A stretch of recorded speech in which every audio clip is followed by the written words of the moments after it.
The University of Johannesburg, the future reimagined.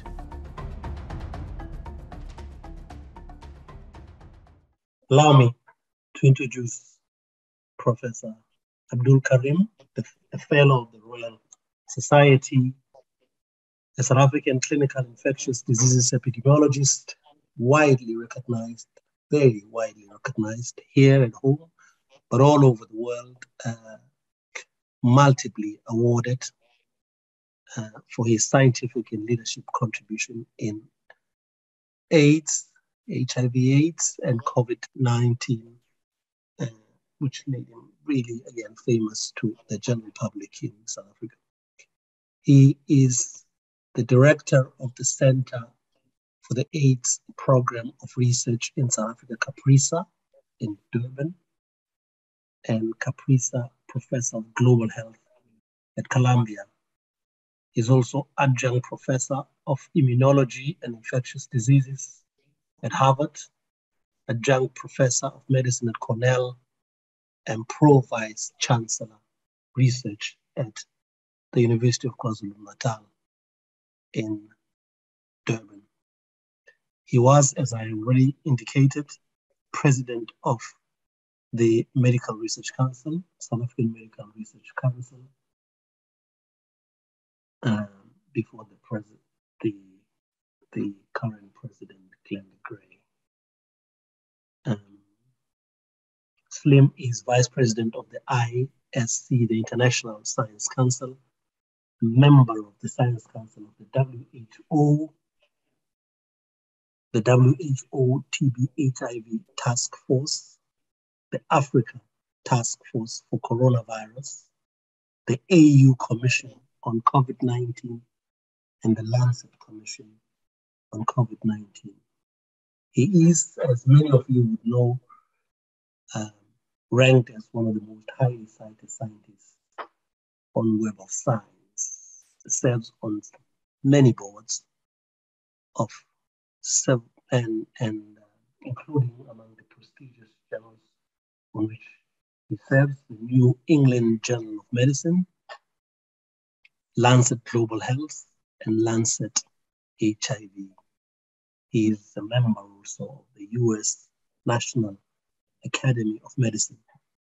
I was informed that Salim would want to do this as an interaction, but I'm wondering, believing you're listening, Salim, whether you want to make an initial input, and then we have some questions that were sent already, and then we'll take some from, as it were, the flow. How do you feel, Salim, making a quick input first, and then get into the question, or go directly to the questions? Sure. Thank you very much for the very generous introduction. I'm actually in a hotel room, just arrived, and I can't get the lights right, so that's why I'm looking a bit dark. But it's a great pleasure to be with all of you. And I just want to say that despite all of the challenges, I'm looking forward to being here with you and to answering your questions. I don't really have any opening remarks. I think I would much rather, plunge directly into, what is it you want to know from me? And I'm happy to answer questions, whether it's on, career choices, research, COVID, doesn't matter. So I'm all yours. Okay.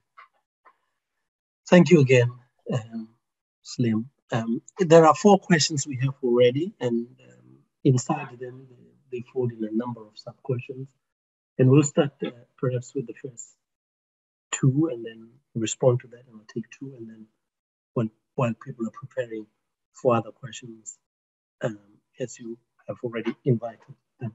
The first one is about funding, and I know, and lots of people who are in this area, that you are a recipient of many grants. And so the first question is because you have access to donor funds and a lot of grants, could you say something about the intricacies of accessing donor funding? good practices that can be adopted. What can you share with us here? And an interesting part about this is whether the funding you have had or any other funding has the possibility of skewing the research agenda, your research agenda, or anybody else's for that matter. So that's the first one about funding. The second one is about disseminating work. From my own part, I recall that you. Let's take one at a time, Kopa. Okay, I'm fine. I'll forget the second one. As much as you want it. So. Okay. So first question is quite easy. Before you begin, it's Kirti speaking. Yes, Kirti. I've just put it into chat, bearing in mind that all of us start forgetting. So I've just popped the questions into chat. Okay. All right. So let's answer the first question. So there are different ways in which you can raise funds. For a center like mine, we run on a budget of between 300 and 350 million rands a year. Every cent of that has to be raised. We're not a government institution or university. We get no firm financial support. All of it is grants. So the three ways in which you get money is the first is that you get grants to do the research that you would like to do. So you put forward an idea that you have, you put forward a project that you'd like to do, you make a motivation for it, and if the funder likes it, they fund you. But it's you doing the research you want to do. The second are what we call contracts. So this is an organization wants some kind of work to be done for that organization, and they'll contract you to do it. And those kinds of contracts is you are actually providing a service to the contractor. And then the third is philanthropy.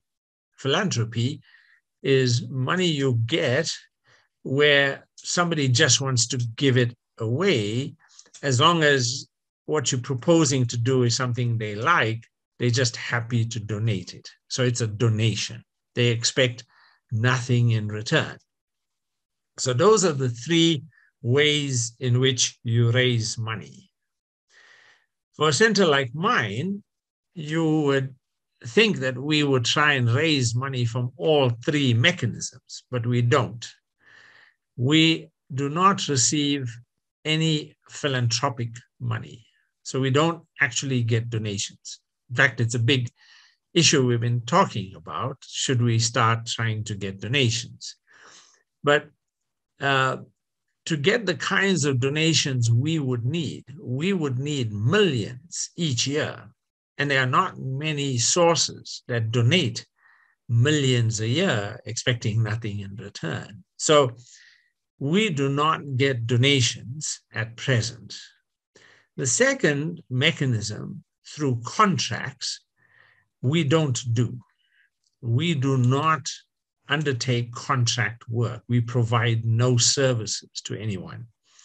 And the reason for that is that when you get involved in contract work, it just sucks up your time and your energy, and you're basically doing things for somebody else.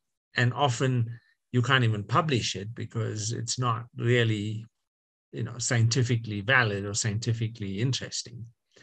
So instead, we raise the 300 to 350 million a year that we need through grants. So that means that my entire team we have in the region of around 35 medical doctors and about 40 odd PhDs, that's the team that has to raise the money. So right now, our organization has about 30 people who have grants. So those are grants where they have an idea, they would like to do something either in the laboratory or in the community or doing a clinical trial. So whatever that study is that they would like to do, they would put it through to funders. The predominant funder of a center like mine is the National Institutes for Health in the USA. Now, they are a very difficult funder to get money from because they have a very low pay line. So the last cycle, the pay line was 11%. So that means for every 10 applications they get, they only fund one. So you have to be really competitive. And the way you get to be very competitive is the novelty of your idea. The more novel, the more impactful your idea, the greater the chance that you will get funded. So that's the dominant mechanism that we have to raise the funds that we do. Now, it doesn't involve skewing what we want to do because it's not relevant. We do the research we want to do. That's why a center like mine is focused only on 2 research questions. From the time we started 20 years ago to now, we are only trying to answer 2 questions. The first question, how do we slow down the rate of new HIV infections in young women? And how do we stop people who get TB and HIV from dying? So the number 1 cause of death when we started CAPRISA was TB and HIV funding.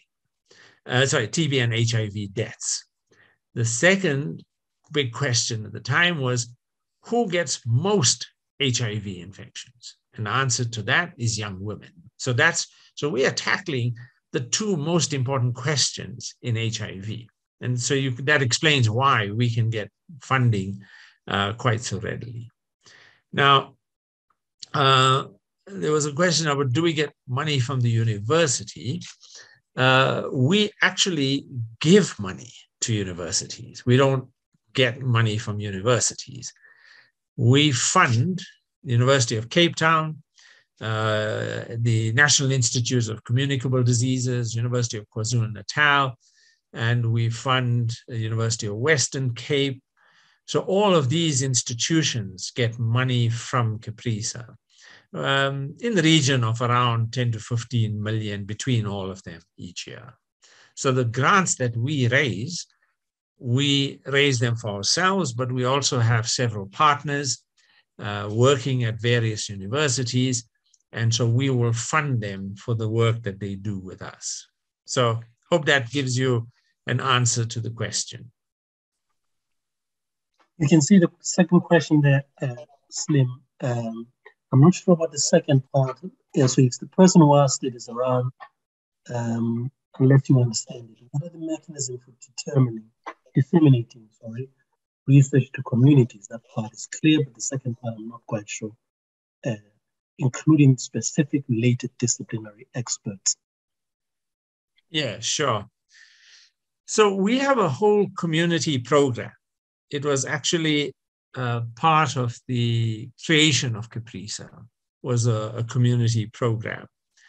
And the community program at the moment is headed up by Patrick Mleche, who is the vice chair of the TAC. So he brings to that position a wealth of knowledge and understanding about the challenges that we deal with in HIV. And he is the person that works with the various communities where we do our research. We have 4 clinics. We see about 3,000 patients every month in our various trials. And in each of the communities where we work and key stakeholders, they all serve on what is called a community advisory board. That board and its meetings are facilitated by Patrick. And the main raison d'etre for the community advisory boards is to give us feedback from the community about what is it that what are the key HIV issues that the community would like us to tackle. They also review all our protocols, and we would not submit a protocol to an ethics committee until they have been through it. They also review our informed consent forms so that the consent form is understandable and they adapt it to local vernacular. So they have several roles to play. They meet once a month and they provide that kind of input. So I think that's what you actually were looking for. So that's the same mechanism that every time we get a research finding, we share it with them. So we present it to them. And sometimes they would say to us that, this is an important finding for this group or that group. It would be important for you to present it to that group. For example, they may say, the teachers in this community, mostly in the Vulindlela community, a rural community where we do our work, they meet once a month in this place. We'd like you to talk to them and present what you found about the young girls. So we would do that sort of thing. So that's the mechanism we have for dialogue and communication, where we hear what they want, and then they hear in return the results of our findings. Thank you, Salim. I've had some of the story that we're looking forward for the next question. And the next two questions are really great. You are a leading, foremost, as the question says, AIDS researcher. And so the question is, what advice would you have for a young scholar, young researcher who's still determining their niche? Can you tell us about your experiences, how you got here, basically, key points on your journey to becoming this person that you are? So I think there are three essential ingredients to succeeding in research, to climbing the ladder in research. The first is what I call curiosity. If you don't have curiosity, you will not ask interesting questions. You will not ask questions that will excite people when they hear it. You will not ask novel, innovative questions. And if you don't ask those kinds of questions, if you just ask the run-of-the-mill questions that everyone else is asking, nobody's going to give you 300 million a year. They just simply not. You have to find the most important, most difficult, and the most challenging questions. And when you get an answer to those questions, they make a difference. That's what people will give you 300 million rands a year for that. So the way to get to those good questions is to have curiosity. Curiosity is critical. You have to go where others fear to tread. Because if you don't do that, you will simply be doing what everyone else is doing. And nobody's going to be interested in it, and you'll never make an impact. So curiosity, for me, is really critical. The second is you really have to have passion. Science is simply not done without passion. And the reason for that is that every time you do a project, you will come across all kinds of obstacles. People are going to reject your proposal. They are going to put obstacles in terms of trying to get clearances. You're trying to do your study. You can't analyze your data. It goes on, it goes on, it goes on. In the world of science, if you are doing a study where everything just happens and there's no obstacle, then that study is not worth doing mostly. That study itself is simply too easy to do. Now, to do difficult studies, you have to have passion. You have to, when somebody tries to knock you down, somebody puts a block on the road, you have to have the passion, the drive to go around it, to find a way to go above it, to go underneath it. You find your ways. But if you're not passionate, you will not stay the course. You will walk away when these obstacles will hit you. That's not what scientists are made of. To give you some idea, when we had this idea to use an antiretroviral in a gel formulation to help women protect themselves from HIV, 27 scientists wrote a letter.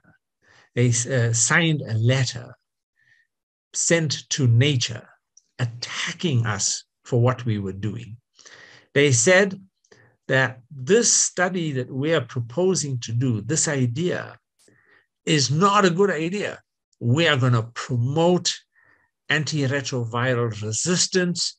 We don't know what the correct dose of the drug is for prevention. They went on and on. There were a whole, as I said, there was a whole long letter that they submitted to Nature. That group that attacked us, we replied in the pages of Nature. The title of the article in Nature was "Trial Doomed." That's what it said. We were doomed. And so when we eventually did the study and produced one of the greatest findings, a finding that was ranked by the journal Science as one of the top 10 breakthroughs in science of 2010, one that has been lauded by UNAIDS and WHO, and that laid the foundations for a whole new way of preventing HIV called pre-exposure prophylaxis, or PrEP. We were the ones that provided the proof of concept for PrEP. When Nature carried that article, it didn't quote any of those original people, which I felt was, really inappropriate, because they should have asked those individuals. You thought this was a bad idea and you attacked them for this. Now that we have a result, what do you think of it? But they didn't. And to me, that reflected that if we didn't have passion, if we were not deeply committed to dealing with this problem and finding a solution, we would have walked away and we would have been all the poorer for it. And the third characteristic that a scientist has to have to get to where we are, you have to have a sense and a yearning for excellence. Anything you do, and it must apply to everything you do, should be done excellently. It must be done to the best of your ability. There are no shortcuts. The moment you take shortcuts and you're willing to do something that is second best, you will lose your preeminent position as a foremost scientist. You have to do, every paper, I've published now nearly 500 papers. From the first paper I've done to the last paper I've done, those papers have stood the test of time. They have been repeatedly proven by others who have done confirmatory studies to show what we have done. And when we haven't produced a finding that has stood up, which is rare, we've always found a biological reason for that. So that you do things because you do them excellently is critically important. So curiosity, passion, and a search, a yearning for excellence. Thank you. Thank you for that. Speaking about passion, you're a great communicator. We should always repeat that, and one can listen to you for a long time. The fourth question is similar to the previous one, so you can decide to add to what you've said, or we can move on. In considering that research impact often takes different forms, the question is, what advice would you give to researchers to stay motivated and to constantly explore where and what their research impact is? And how can you articulate this for yourself in relation to your academic journey? So I don't know if you've ever heard that my wife and I did a study back in 1989 where we showed that young women have the highest risk of HIV. In 1993, we undertook our first clinical trial of a little patch that we worked with a company in the US. We got them to make it for us. It's a bit like a Listerine sheet of, it's a dissolvable plastic. And we got them to put a drug called minoxidil 9 onto that sheet. And that was then used in the vagina to see if it could prevent HIV. We did that study in 1993. For the next 18 years, we did 8 other studies. We were involved in developing or in testing other people's chemical products that were designed to prevent HIV infection in the vagina. For 18 years, we kept failing. In fact, when we failed in the public eye because our research studies were all high-profile studies. Now, every time we failed, the whole world knew we failed. And often it was presented as a plenary paper at the International AIDS Conference. So our failure was really a failure that the whole world knew. And when we kept failing, we became known as experts in failure. We were really good at it. 10 years after our first failure, we had our 3rd or 4th failure. And by then, we were already experts in failing. But that didn't stop us. It took us 18 years from 1993 to the point where we had our first positive finding in 2010. And we presented that as a plenary at the International AIDS Conference in Vienna. In that 18 years, we weren't just failing, we were learning. We were learning about what doesn't work. It gave us a pathway, it gave us a guide to find a pathway that would Recording work. in progress. And that as we dealt with this repeated failure, we began to understand the importance of failure. So to those who wake up one morning and think that you're going to become a great researcher because it's something that happens in a year or two, I don't know of anybody in my world, and I interact with many Nobel Prize winners, I don't know of any of them that have been able to do that in a few years. This is a long road, and you have to be ready to walk that road. And that road for us wasn't just about science, but it was an academic journey because we were building our academic track record. I mean, how else do you get to be a professor at 3 Ivy League universities, Columbia University, Cornell University, and Harvard University? You get to that stage because you are not a flash in the pan.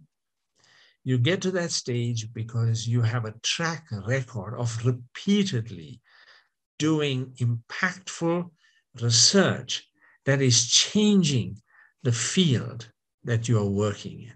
And we have now over a dozen major, impactful findings, papers published in Science, Nature, New England Journal of Medicine, Lancet, that have literally turned our field of HIV prevention, open whole new areas of HIV prevention.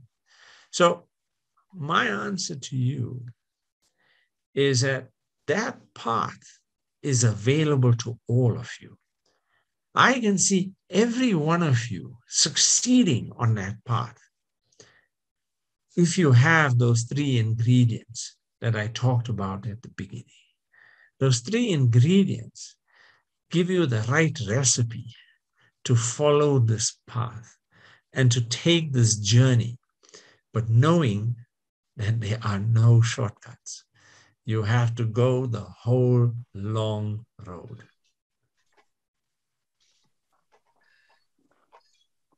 You didn't mention the 4th one, but I think this 2 that you've mentioned, Salim, failure. I mean, this is really, really important. And the first one that you mentioned in relation to those 3 that you mentioned, about you had these 2 questions, and you have just 2 questions that you just keep it on and on. I think that is really commendable. We are going to change tack a little bit because the questions now are asking about broader things such as the MRC and NRF. But the first one, I think, is from Sabelu, asked this. I'm interested to know what Prof thinks of biomedical research future in South Africa. Well, South Africa is an absolutely wonderful place to do research. It doesn't matter, not just biomedical research. It's a perfect place to do many different kinds of research. I mean, I have the opportunity of going anywhere in the world. I choose to be here. I choose to be here partly because I'm patriotic and I'm South African, but I choose to be here because I feel I can make a difference. I feel that what I'm doing can really help people. So when you think about biomedical research and your future in research, that's how you should be thinking. What is it I could be doing here? I have a different philosophy than many of the students that I mentor. So there was a protest march in the city center in Durban late last year, about October or so, where graduates wore their black gowns and marched through the city saying that they can't get jobs and that the government should provide them with jobs. And I disagree with that vehemently. People who go to university, you are privileged. You are 1 in 1,000, I can't remember the exact proportion, but it's your job.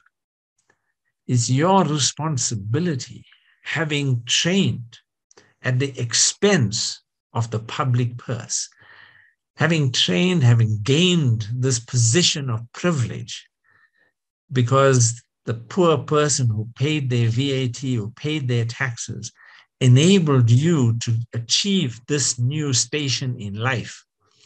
It is your job to create jobs. It is your responsibility not to be a consumer of jobs, but to be a generator of jobs.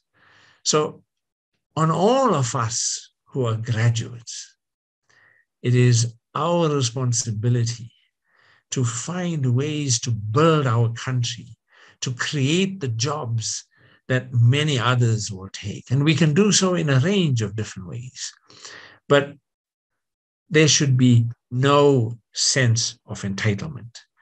Nobody owes you anything. You make your own destiny. You make your own future. Now, if that's the case, the future of biomedical research in this country is dependent on the biomedical researchers we have now. They are the ones who are going to define what that future looks like.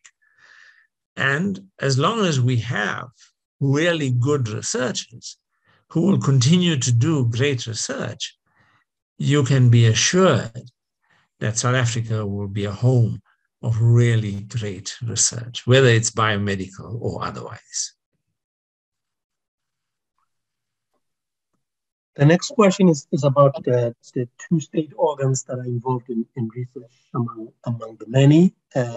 Question again from Sabel, I think, says, I'm interested to know what you think should be the role of the South African Medical Research Council or the National Research Foundation in driving transformation in research in biomedical research.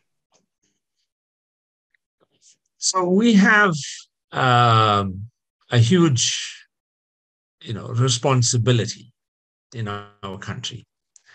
That responsibility is also present in legislation, but we don't need legislation only. It is every one of our responsibility to really redress the inequities of the past. If we don't do that, then we become part of the problem. We become part of the problem that perpetuates the inequities of the past. We have to be part of the solution. We, as the intelligentsia of our population, of our community, of our nation, the world, our own country, the continent looks to us in a way that we will address and build a better society, build a better future for our country. And so that means that we have to be part and parcel of undoing the past and building that better future. We do it in various ways. I mean, I'll just give you just one small example. Caprisa, we have close on to about 260, 270 staff. Among our staff, we have 80% are women. In fact, last count, 81%. And women dominate the organization at all levels, from the top to the bottom. At the very top, I'm literally the only man. In fact, there was a time when, before Nigel Garrett joined us, but for most of the time in Caprisa, I could have put my name onto the male toilet door because I was the only one using it. We didn't have any other men in the organization. The men in our organization dominate two job categories, IT and drivers. But other than that, in almost every department, if you take our whole statistics department, they've just recruited a new man. But basically our statistics department is headed by a woman, all women. The pharmacy department, all women. So that's part and parcel of our responsibility. It doesn't happen because it's by accident. It happens because you create the environment that encourages them to apply. So when we advertise a position, we would get, only about a third of our applicants are men, because there are so many women trying to get into the organization because they feel it's an organization that supports them. I'm just using that as one small example. I mean, I could go into race, I can go into a range of different things. But about using knowledge as power, using knowledge as leverage is a critical part of how we undo the inequities of the past. And that has to be that nobody gets a free ride. When you get into a position, you've got to work hard. When you work hard, you have to be rewarded for it. You have to bear the fruit of your labors. And when you run an organization that rewards people like that, you build loyalty, you build a shared vision that people buy into what you're trying to achieve. It becomes what they are trying to achieve. That's what enables organizations to move forward. That's what enables them to make 12 major discoveries in a matter of 10 years. So that's what it takes. I want to just point out that there are many organizations like ours. Unfortunately, we don't hear a lot about them, but there are many. If you think about it, that there are so many schools that are producing excellent results, that have students doing so well. You don't hear about them. You hear about the schools that are collapsing, that the teachers don't pitch up, the principal is being suspended, and where there's racism. And that's important. We got to hear about that. But we also got to look to the positives. We got to look to who is succeeding, why are they succeeding, and how are they succeeding, so that we can emulate it. To the people only in the FT program, just listening to Salim, who's a real treasure, but also has considerable experience in leading organizations. This is a really wonderful thing for the people who are in the program. Now they're asking a question that's on the mind of the last year, 2015, 2016, is this concept of diversityism. Can you share your views about the concept of decolonization of knowledge in research? Yeah, I have to admit that I don't really fully grasp the concept of decolonizing research.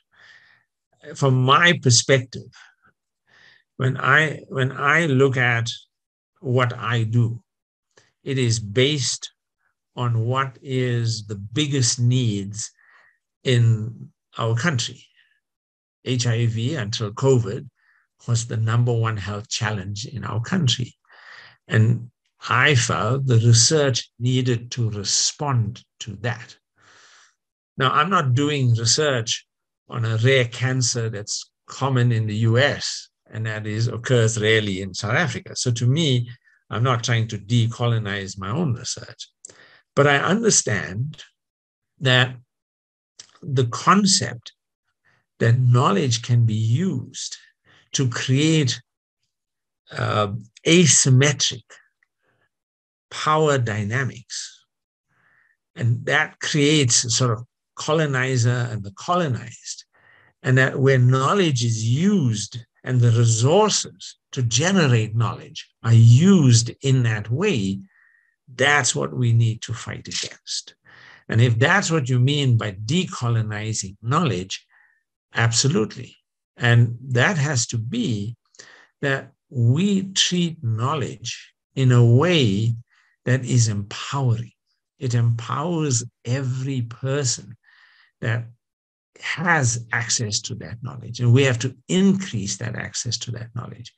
So when knowledge becomes available and the resources to generate knowledge become available, that we ensure that it doesn't perpetuate the asymmetry in the power relationships. Yes, I'm fully supportive.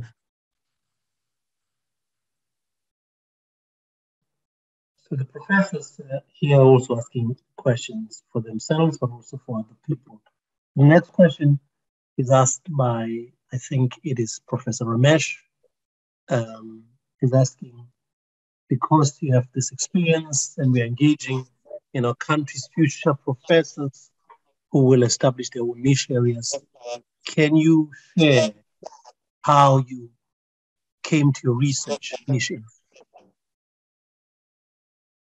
So I have to admit that Professor Ramesh Bharatram is one of the scientists I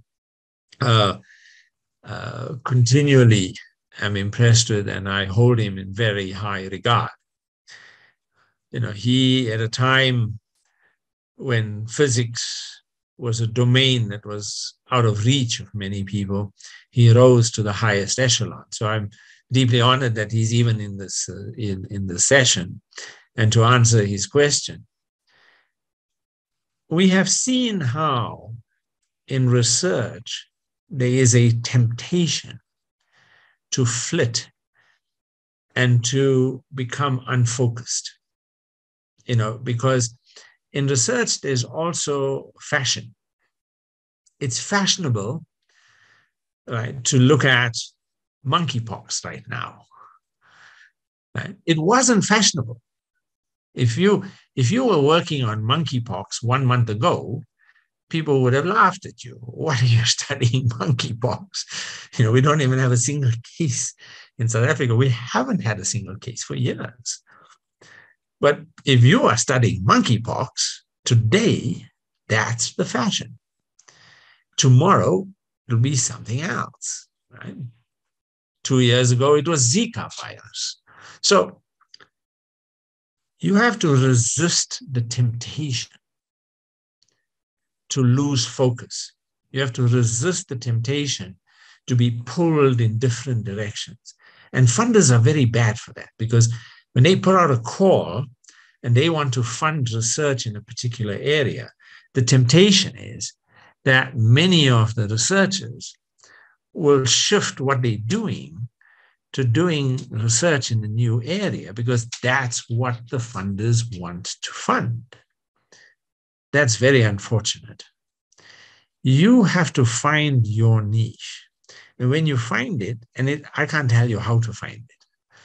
If you're asking me, how did I come to HIV? I was actually doing my PhD on hepatitis B.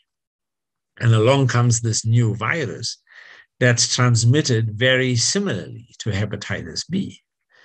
But it was that I went to New York in 1987, and you can't escape HIV in New York in 1987. It's everywhere.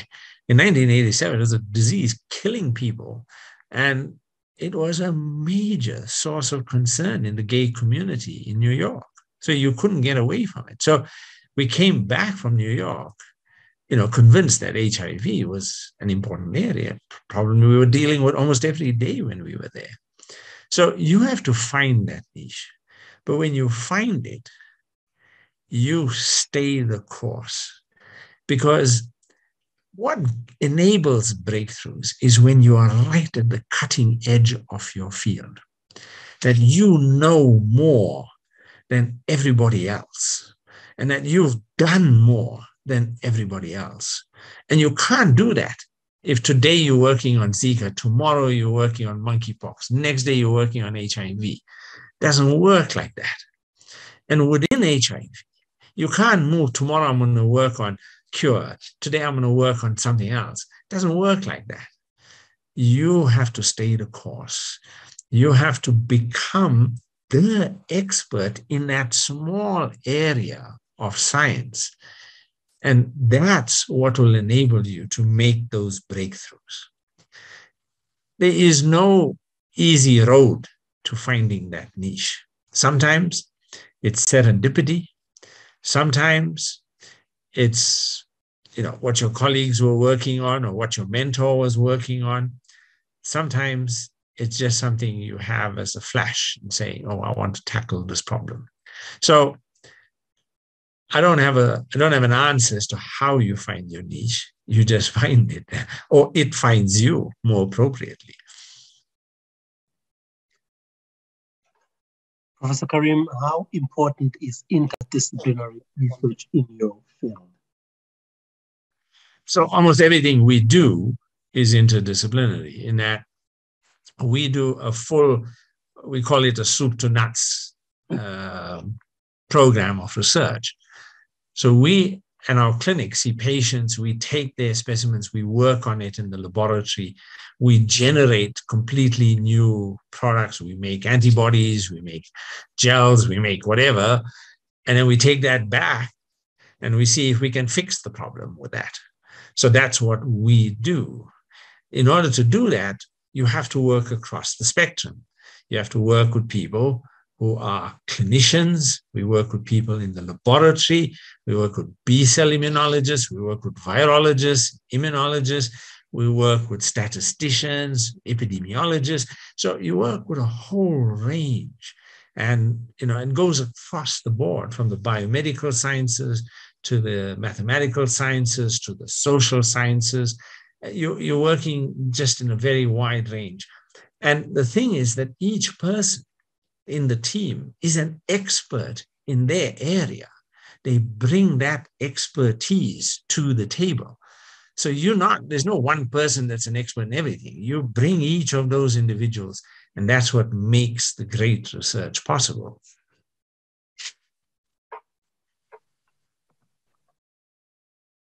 The next question is about mentorship. And the question is, what role does mentorship play in researching for social impact? Absolutely essential.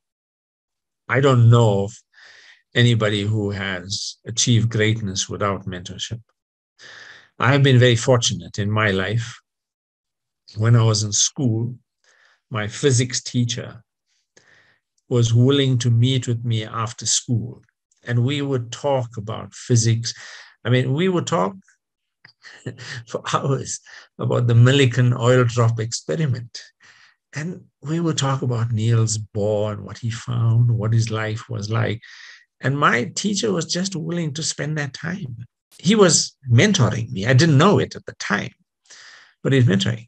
He's now quite ill, and I still go and visit him.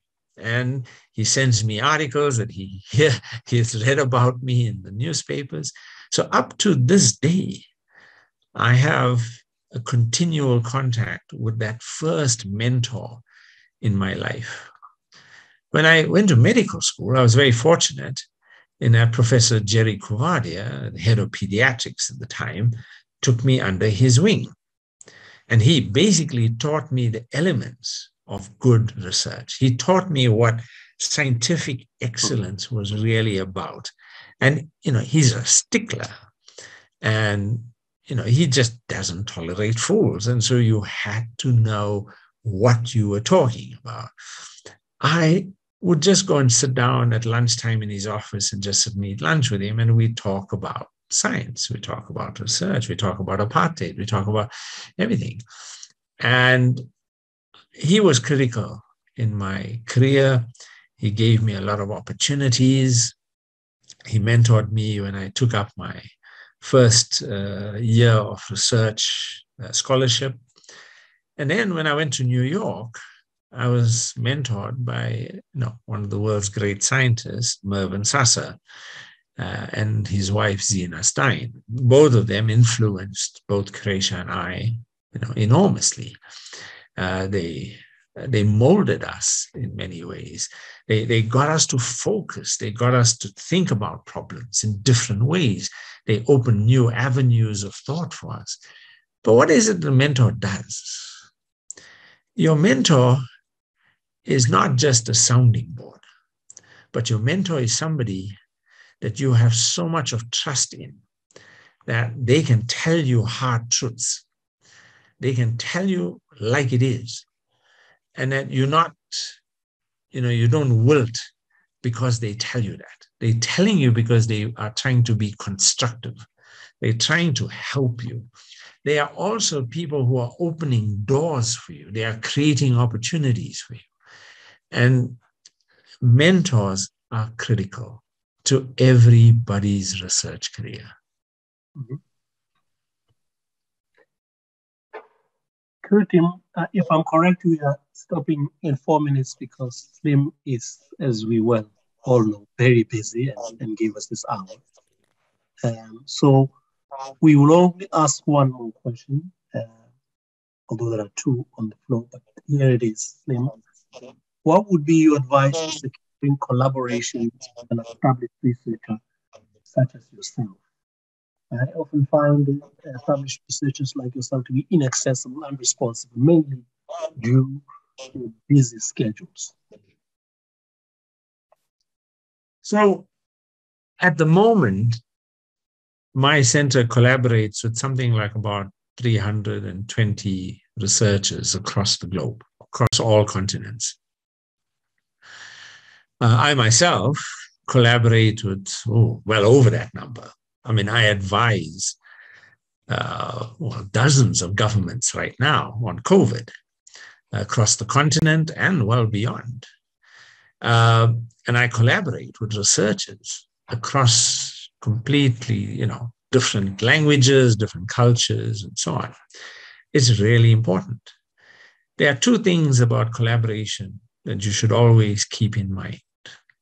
The first is that when you are good at what you do, people will want to collaborate with you because success breeds success.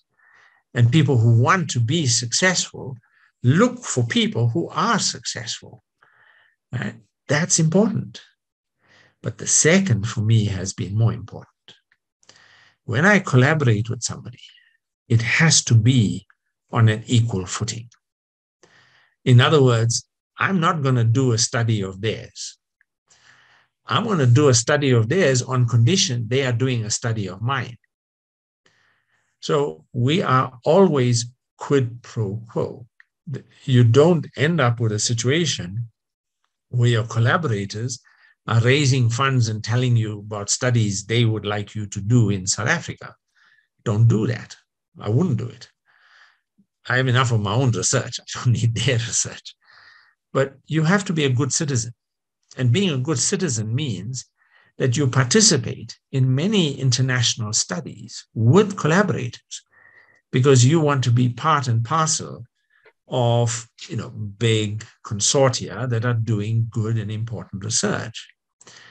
But you participate not only as a doer, you participate intellectually as well. And you add your ideas to the pot of ideas in the consortium. So it's not a one-way relationship. It's a relationship that works in both directions. If you can achieve that with your collaborators, you are building a lifelong relationship that is mutually beneficial, not a lose-win relationship, but a win-win relationship. I think we are arrived at 4 o'clock, so we'll just have to end here. Salim, this has been wonderful. And to Megan, to Karim, to the leaders of FPP, this second in the brown bag session that I've checked has been fantastic. I mean, even for people who are in mid-career or late career, just to learn about some of the things you could have used when at the beginning is instructive. So thank you very, very much, Professor Abdool Karim. And thank you to the organizers. Thank you all for attending. Megan has asked that you fill the evaluation form, but I'm sure, like all of you, this is an A+. This is way out of the ballpark. So to your next meeting, to your next year, thank you very much. A great pleasure. And absolute Prof. pleasure. Karim, Thanks, Kopana. We are going to beg you to give us more time. Sure. Kitty, just sort it out with Norma. Sorry, today is just crazy. I have to get to Joburg, get to Malta, and now I'm rushing to a meeting just across the road. So I'll just say bye. You're welcome. But thank you so much. Thank you so much. Wish you well in your research careers. Bye. The University of Johannesburg, the future reimagined.